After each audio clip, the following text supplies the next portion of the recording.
I want to begin by introducing the Secretary of Energy, Stephen Chu, who has a few remarks and a commitment to make of his own involving a lot of people. But before he comes out, let me just say this. When Steve Chu took this job, a lot of people thought, well, the president's got one of the brightest people on the planet to do this job. He won the Nobel Prize, but a lot of this energy work is economics. And all I can tell you is that the way the Energy Department has allocated these resources to try to build a green energy economy, to try to rebuild the manufacturing base of America, to try to involve the American people in understanding that if we change the way we produce and consume energy to fight global warming in the right way, we will open up a whole new explosive era of American economic opportunity by saving the planet for our grandchildren. The idea that this is bad for us is nuts. We just have to do it in a smart way. And he has determined to figure out what all the smart ways are. And since he has the means to do that in his enormous brain, the results have been good, and they will become more and more evident as the days, months, and years go by. I am very grateful for his service and very grateful for his presence here today, as well as Secretary Vilsack, who's already been on the program, and Secretary Geithner, who will come later. But please give a warm welcome to our Secretary of Energy, Stephen Chu.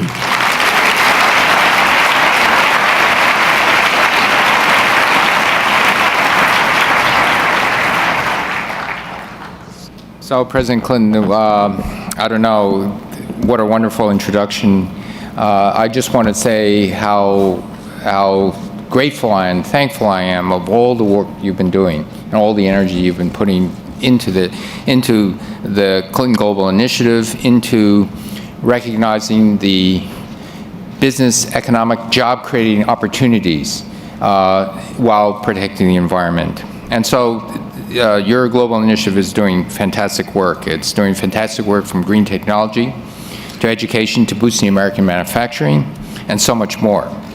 And these are all areas that are critical for jobs today and tomorrow, for the economic competitiveness and for the environment.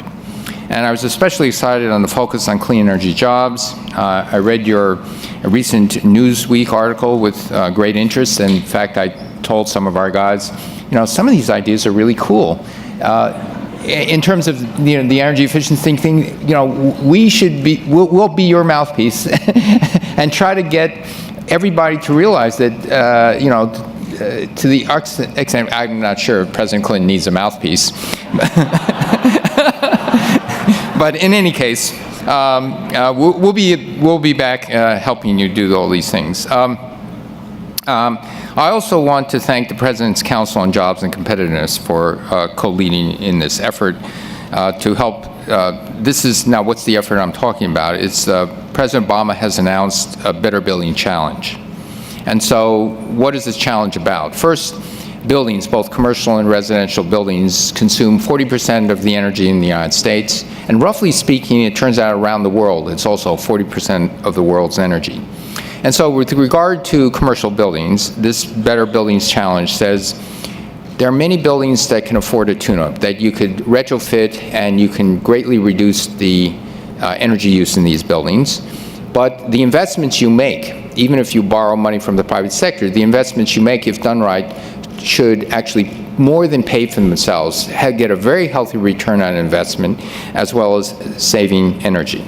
So it's a green eyeshade issue, really, and so that's why President Obama launched this Better Buildings Initiative. It's to aim at the commercial building sector and to reduce by more than 20% the efficiency in the next decade, and at the same time make it a good return on investment. And so the goal is very simple. You're going to create jobs by doing these retrofits. You're going to reduce energy waste. You're going to create more wealth, and that wealth goes back into the economy. And so the initiative aims at saving companies and businesses owners about $40 billion a year on energy bills.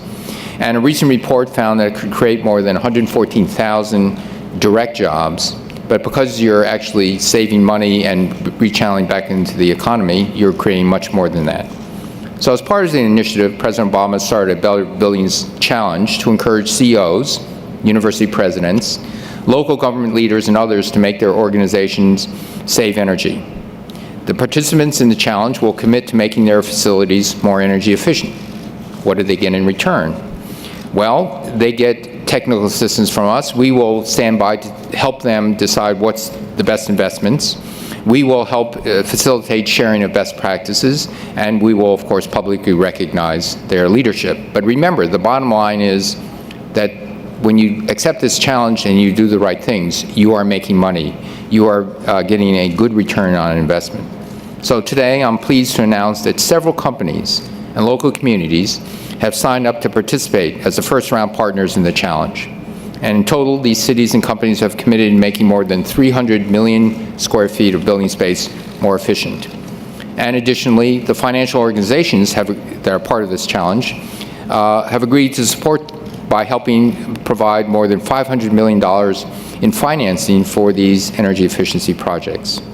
And these initial partners will work with the Department of Energy in the coming months to further develop the details of the challenge in advancing additional partners joining in the fall. So the bottom line is we're reducing energy waste. That's the right thing to do for our economy, for our security, and for our environment. So I want to thank the partners for their leadership, and we look forward to working with them to seize this energy efficiency opportunity. And now it's my privilege to ask these people to come up here, and I'm going to read them very quickly.